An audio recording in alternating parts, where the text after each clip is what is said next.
everyone. Welcome along to This Is My Story podcast. This is the latest in a series of candidate interviews for the Foundation of Hearts board position. So I'd like to welcome along Dougie Shirlaw. How you doing, Dougie? Not bad, man. How's things? Not too bad. I was saying to you just before we hit the record button, this one's fallen on me to record. Normally you would have had Corbett, but he's ill, and then Tam is, well, he's so useless he can't be relied upon. Is away like strumming his guitar or doing something nonsense like that. So, welcome along everyone. If you're listening in on the audio only. It's just myself and Dougie here, and what we're going to do is just run through an intro into Dougie. He's going to give us his backstory, why Hearts, how long has he been a Hearts fan, what Hearts means to him, etc., etc. And we'll hear a bit about his pitch on what he's going to bring. So first of all, mate, well done for putting your hat in the ring. It's good on you. It takes quite a lot of bravery to do that. So I know I certainly wouldn't do it. I wouldn't like the scrutiny. So how have you found being in the spotlight? Yeah, well, I mean, I've not really been in the spotlight at all. I kind of hide myself as much as I can. That's why I hide myself behind a computer most of the day. So it was a bit of a I kind of thought as to, do I do this or do I not? But I thought now's as good a time as any. I've been doing my current job for the last 16 years. I've been in digital media for the last 25 years. So listen, the things that I see that are needed in the foundation, I think I've got the skills to kind of whether help out or provide kind of creative ideas that other people can take on and do better than I could implement. I'm an ideas person, really, more than anything else. But I think technology's plays such a big part in this and everything else that we do. So why not? Why not? Absolutely. Cool. So tell us a bit about your Hearts journey. How did you grow up? I assume you grew up following the famous, but how did you get so? Yeah. Well, you can see from my hair, I've been around a while. So I've been a Hearts fan for. I had to think about this earlier on today, but early 80s. So we're talking, 40 years ago. 40 years ago, I probably first started. I was, first of all, can I actually just say though, it's great that you're doing this because to give everybody the chance to come on and have this opportunity to do it. I think the foundation had suggested that they might do something, like a hustings or something like that. But it was great to see you doing this. So thank you, first of all. So no problem. Yeah. So 40 years, early 80s. I was an old shed boy when I first moved there. But I was brought up in East Lothian. So East Lothian, small village in East Lothian. And really there wasn't very many, people for a start. So it was really up to my brother to kind of teach me in the ways of who I should be supporting, because there were other kind of dark individuals in the village who wanted you to support Rangers or something. It's usually Rangers that further east. So yeah, it's thanks to my brother. I'm a Hearts fan. And I was 14, 15, so early days of not even going to bars or anything like that. So go along with your brother who's 10, 12 years older than me, taking me along with his pals, going to pubs beforehand, dodging bus fares to Tynecastle afterwards, to get to the game. So that was really my introduction. Really, it wasn't through pals or anything, school friends or anything like that. So it was my brother. Got to thank for that. And highs and lows. It's been a roller coaster. 40 years. Dens Park, remember it very well. Horrible feeling. But that was replaced by the ability to go on European jaunts, which we're all kind of loving at the moment, and long may they continue. But while they last, take advantage of them. So one of my best kind of European visits was actually my first one was to the Bayern Munich game in Munich. So it was a flight with I think that was when the club were actually chartering flights. You can get a seat and travel there with was them. Get a seat, aye. And funnily enough, it was on the way back from that. Robbo got re-signed, and it was announced over the tannoy actually on board the plane. I remember that quite vividly. I also quite remember vividly Wallace Mercer standing up and telling us all that, and me being the only one booing him. So, but apart from that, it was a good jaunt. Loved it. Bit of a interestingly, you might find it interesting if you don't like music. I love music, but we stayed at the Hilton Hotel in Munich, and after the game, we were sitting in the bar, and I'd spotted this guy coming in. I thought I recognised him, and it came with somebody else as well. I thought I recognise him as well, and turns out it was half of Depeche Mode. It was Dave Gann and Alan Wilder from Depeche Mode who'd been on a promo tour in Munich. And so we got talking, as you do. Manager comes over and goes, "Well, you can get out of the way," sort of thing. And a friend of my brother's, big Italian guy, went over and said, "No, you won't. He's talking to him, right?" So backs off. So yeah, we ended up talking to them most of the night. So all that bollocks about just can't get enough being a Celtic song, and get it right up there because they were at the game. They went to the game. Oh, all right. So very good. That there's one for the 80s fanatics out there. That'll stick in the throat of quite a lot of Celtic fans, and let's be honest, everyone on this podcast, and indeed all those who listen, will definitely be all for that. But the Munich game, I wasn't in. It wasn't in Munich, but I was at the home game. It was 1989, and I remember I was only 8 years old back then, but I can still remember it like it was yesterday. It's definitely one of the best atmospheres, even at such a young age. I was at the Gorgie end, so I was behind the ball as it was traveling in. It was just amazing view. But yeah, I mean, so yeah, 40 years a Hearts fan. Brought my sons up as Hearts fans. I actually lived in Leith, but don't hold that against me. But there's a few of us down here. It's perfect. It's fine. No, I know, but there you go. But yeah, your enemy. Sons brought up Hearts fans, and we've all seen Hearts won a different cup in different decades. And I think that's good parenting. After all, I think not many people can say that all their children have seen their team win a cup. So yeah, that's been my journey. Season ticket holder in Wheatfield since it was built, and yeah, been over there since. So good stuff. All right, cool. Right, so talk to us a wee bit about, I suppose, your pitch and what you'd bring to the foundation of the Hearts board, and talk to us a bit about your vision for the future. So, I think any kind of board, any organisation that has a board of senior managers and a chief exec, and they need to be a cohesive group of people. I think first and foremost. So obviously 3 vacancies up for grabs at the moment. 3 new people joining in December. They have to work together and they have to hit the ground running. I don't think that there's any kind of deniability that there's plenty of things to be doing. So those 3 people are going to have to find their feet pretty quickly. But equally, they're going to have to bring their own ideas, and they're going to have to essentially stamp their own authority on it as well, because we're 10 years down the line, and the vehicle it was at the beginning is not the vehicle it is now. It's a completely different beast.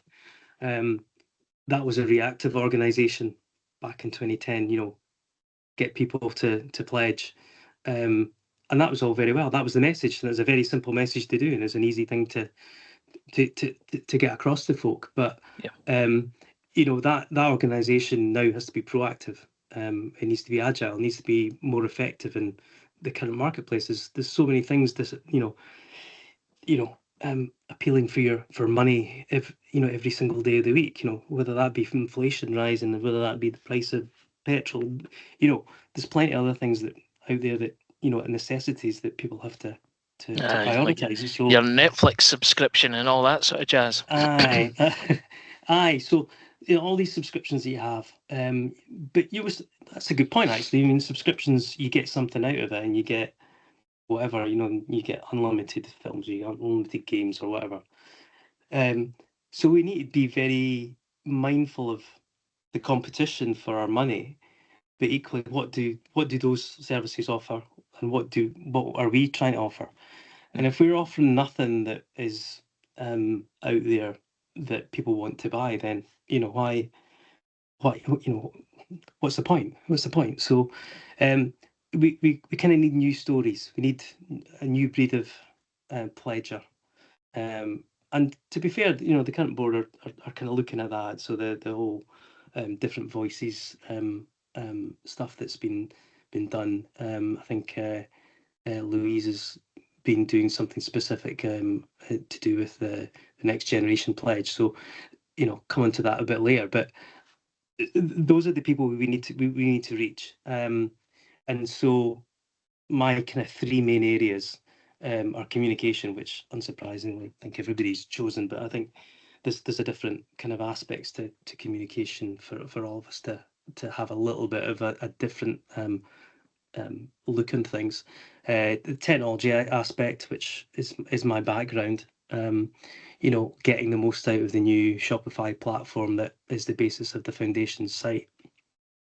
And then thirdly, sustainability. So sustainability usually means, green technologies and making sure the club is sustainable from a green aspect. But the other part, which is sustainability, is actually our funding. And the funding, as you know, and I've heard you talk about before, is where is that funding going? Yeah. Be transparent. It shouldn't be difficult. If it's difficult, then you're hiding something. So transparency, whether it be funds, how they're spent, but I just said something about communication there, about needing new stories. We need to be fed what the money's been spent on, and whether that's the pitch at the Orient being redone, or whether that's painting of the changing rooms, or anything, just small things that people can identify with, things can associate on a photograph and stuff, and you post it wherever, then that becomes of value to some people and they feel part of it. And you need to have that, not only have that emotional tie to the club, which most of us will do as pledgers, but there'll be other people who've got an emotional tie to the club that will want to do a little bit more.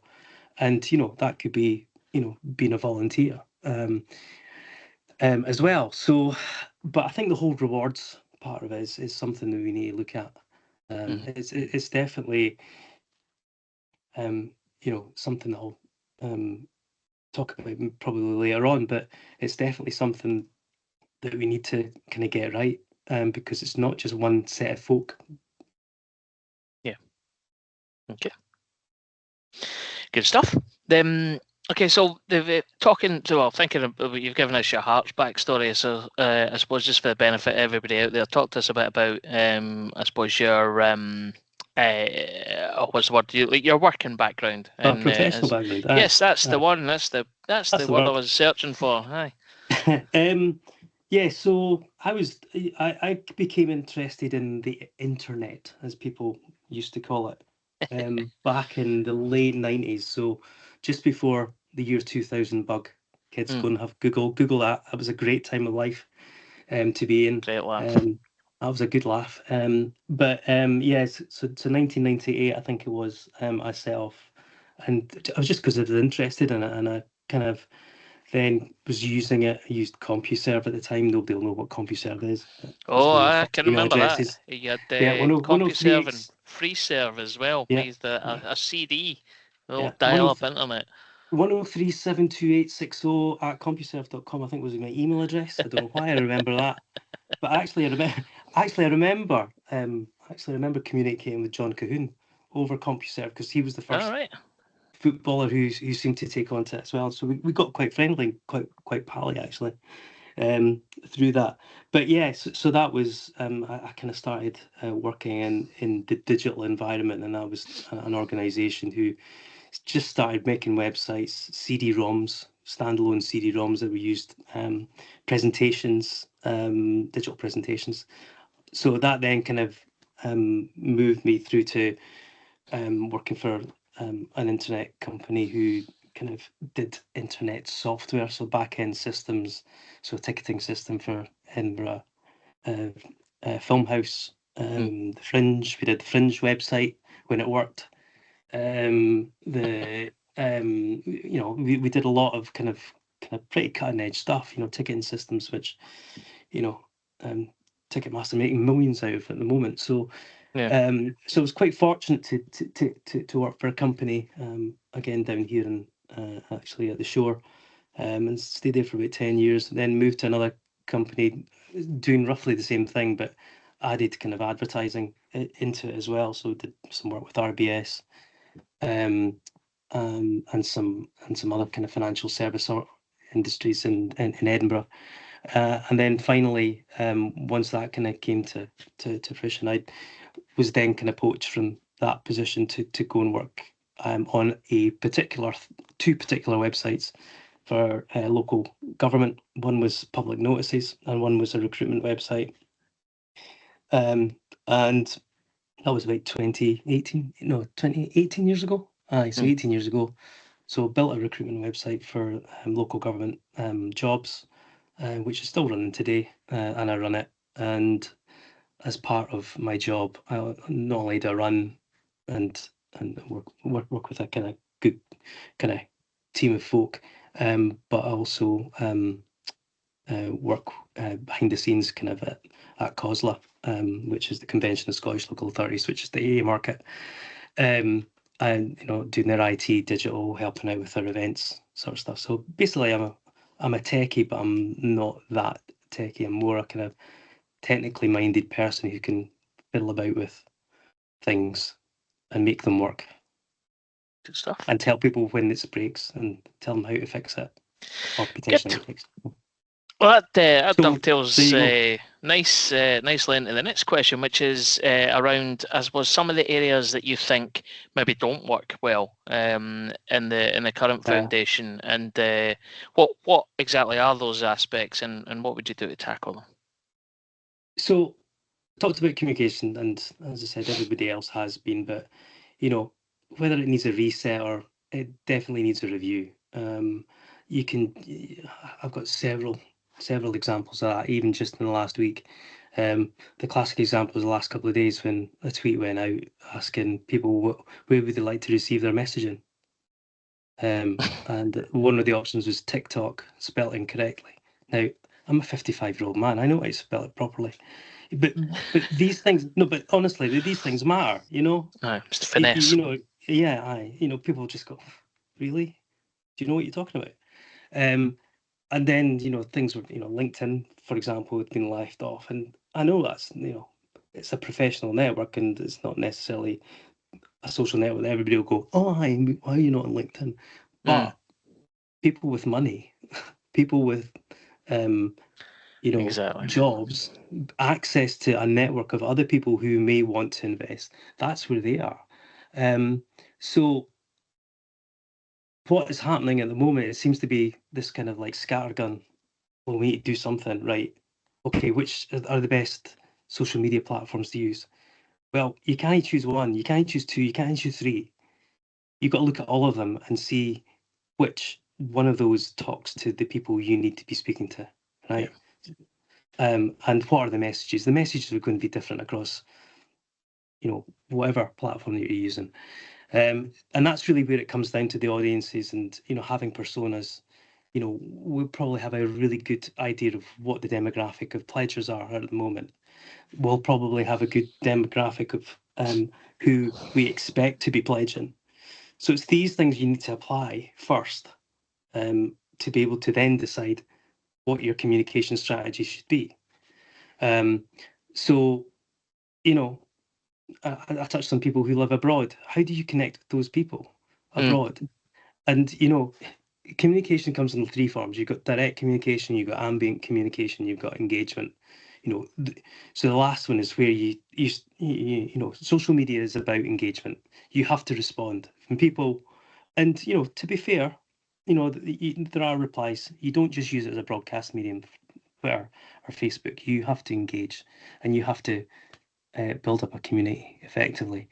But then you've got your ambient stuff. Your ambient stuff is the stuff that you kind of know exists, but you might not visit today. So the website, for example, it's what the foundation website address is, and that should be used as a resource. So it should be used as a resource for old communications as well. So if you've missed something on Twitter, you missed something on Facebook, somebody will say, "Oh well, you can still get it." The news items up there, from September, and really that's that kind of leads me to the next thing. I was looking today. I think there's been 6 posts in the news items. I know the website's new, okay, but I think there's been 6 posts this year. 2 of them relate to the elections. Now, if you want to be transparent with people about what's happening, there should be more of that happening, whether it be emails, whether it be news articles. But if you then look at the emails that have gone out, there was I think it was like 3 or 4 that went out at the start of the year. Chairman's address, chairman's update, and that kind of dried up by about March. Yeah. Does anybody know what happened to the surveys that were being carried out and happened at the end of March? These are the things that, if you're contributing, you're asking people to contribute. They want to know, the outcomes, or even just how many people have. If nobody's engaged, tell us. We had a poor engagement there. Why is that? Ask the question. Get people to try and respond, and then try and follow up. So yes, I don't think there's any kind of real planning or structure to that. So Scott McIntosh and I, Scott actually shared his ideas, and he said, I'd be quite happy to take some of his stuff on board, and we've had a few chats about that, and he's come up with a content calendar. So prior to a match, you have certain things happening during the week. So a general post about the club, a Tuesday post which is about your young volunteers. Wednesday's about your mascots. Thursday, it can be a whole host of things over those first 4 or 5 days before the game. But then once the game comes, right, that's the club. That's the club's. That's where they come in. But having said that, we still need content from the club to come back to show that kind of joined up approach. And as I said, audiences and personas are one thing, but measuring engagement levels is another. And technology can do that, and mail outs and stuff like that can help with that. And if people are engaging and clicking, great, then give them more content. If people aren't reacting, then move on. Yeah. You won't get it right first time. You got to try it, but you have to try these things. But you have to be consistent about it. If you start saying, right, okay, for the next 30 days, I'm going to send a post out. Okay, if you're going to do it for 30 days. Don't lose interest after 6.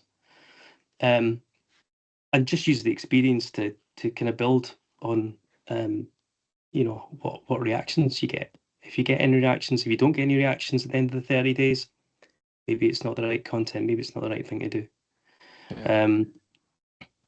But yeah, I mean, the next generation pledge is a good one as well. I mean, it's the type of thing that we should be doing, but in other areas. So it'd be interesting to see what that kind of surfaces, because that's a really important kind of audience that we need to kind of listen to. So I think another thing that kind of maybe sticks in my craw a wee bit is even just these elections. I think there was 2 emails, one in September, one in October, but it didn't really go into any kind of real detail, the week before, as to what the actual process was going to be. I think as nominees, we got all, you could go and see the list and the rules and stuff like that. But when it came out, it was like, you can start voting now. Okay, great. When does it run out? Because half an hour after voting started, people were saying, great, I voted for you. Great, I've not even had mine through. Oh, and did you know you can vote up to for 3 people? Hmm. No. Okay, well, can you go back in and see if you can vote for that other person? For oh no, I can't. So one hit. So, just even that, I think that's probably put a few of us at a disadvantage because, as I said, I'm not somebody who's out there, shouting about me all the time. Yeah. And I don't think, there's a couple of others there who probably don't have a visibility around the club or even in the foundation. So that kind of stuck in the craw a wee bit. But there's things that they can still do. Um, as I said, using different technology platforms, they're using the election runner for this one. A quick kind of look across their website and their FAQs, it tells you, you can do automated emails, 5 days before, 10 days before the end of it. Mhm. You can put information on the homepage about length of period and all that sort of stuff. And it's still not been taken up, and that's I've raised that about a week ago, and it should be something that is at the kind of for something so important as this. Yeah. I just think there's a few of us that has been disadvantaged, and it's nice to be doing this tonight. But yeah, listen, I'll leave it at that. Okay. Good stuff. Cool. Well, I think you've mostly answered in fact, you have answered everything that I've got scribbled down on my wee notepad. Yeah, so I think we're all good. But if there's anything else you want to add, Yeah, then look, obviously the floor is yours. I wouldn't say. I mean, I've kind of focused highly on communication and obviously technology. I think the Shopify platform, a lot of organizations use Shopify. Again, just like I just said about election runner, there's features there that we can take advantage of. We should use that because it's one of the biggest e-commerce platforms out there. Yeah. To look at new revenue streams. But that will focus, we'll need that to kind of coincide with, new rewards and things like that. And I think you have to reward people who may be, out of the country but still want to support the team and may only get across here, the odd occasion. And, these folk, you have to cater for them. I'm sorry, but because they're probably lifelong Hearts fans, but just don't get along to games and don't have season tickets and can't get along to every week. So we should be trying to look at something to do with them. Shopify will also, you can have chatbots. You can, if you ask it, I want to donate £5, okay, click this button, Apple Pay it. That's it. You're done. 5 seconds later, Foundation's got a fiver. Nice and easy. Yeah, and that's what Shopify should do. Is making it all nice and easy. But it will also kind of track email efficiency as well. When's the best time to send emails out based on the content of the email? And it builds that up from a whole load, and not just the Foundation emails that get sent out, but the entirety of the Shopify people, Shopify clients who use it. But and that's you're from that you get analytics, and we should be being transparent about the analytics. Analytics is Tony Bloom's thing, but for us, we need to be, by being transparent, people will appreciate it for hopefully. If it's bad, well, how do you make it better? If it's good, how do you make it better? There's various starting points that you can go for, but let's start small. Don't give unachievable goals to start with. Give incremental goals. Use the monthly Foundation meetings to report back on them, publish them. And I know there's a lot more transparency. People want a lot more transparency about, where our funding goes. That would be nice. Yeah. I think everybody would be happy to see something. Some of it you may not be able to report on. I don't know what specifically you wouldn't be able to report on, but let's face it, there might be some things that may have been spent in advance and can't. There's a press embargo and something that's not going to happen for 6 months. That's fine, but we should be, as I'm here tonight wearing my heart on my sleeve. There shouldn't be anything that's off limits, and if it is off limits, then give us a reason why it's off limits. We're big enough to accept it, but equally we'll query it. But equally, we just need to be a lot more engaged. And I think all these podcasts that we've got running, the audiences that you guys have as well, you've got a part to play as well. Yeah. And I'd like to see more of that. I don't particularly want to mention any specific one out there, because you've all got your different angles, and having those angles is great, because then you can cover a greater section of the queries that you're getting asked, that I'm getting asked, but you're just not getting answers to. So Aye. I know you're absolutely right in our opinions. I think we've got 4 guys that are on this. It used to be 6, but now only 4. And depending on the subject, we have 4 different sets of viewpoints on it. So yeah, I completely get you. At least you know where each other stands. And I think we don't know where we stand. We're in the middle of because we're in the middle of the pitch, looking out to a stand that's just empty. There's somebody shouting behind you, and you've only half heard it. That's not that's not a way to treat a fan-owned club.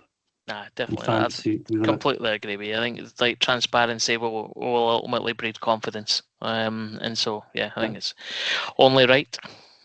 Yeah. Good. All right, nice. Anything else that you want to talk about before we wrap up, or are you all good? Not really, other than if you're going to Bruges, see you there. Don't say hello. Nice. I'll be honest. Don't say hello if you're pissed. There's too many things that can go wrong there. No, absolutely, definitely. All right, good. Right, well, thanks very much for your time. And so for everyone out there in listener land, listen, it is really important to make sure that our voices are heard, and that will happen through the board members. So obviously you have sat and watched or listened to Dougie and his backstory and his vision for the future.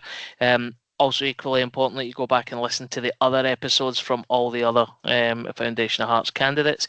I'm not going to bore you all to death with the voting process or anything like that, but you will see all of the relevant links in the process for voting if you're a pledger, in the links in the descriptions, whether that be on YouTube or your favourite podcast platform.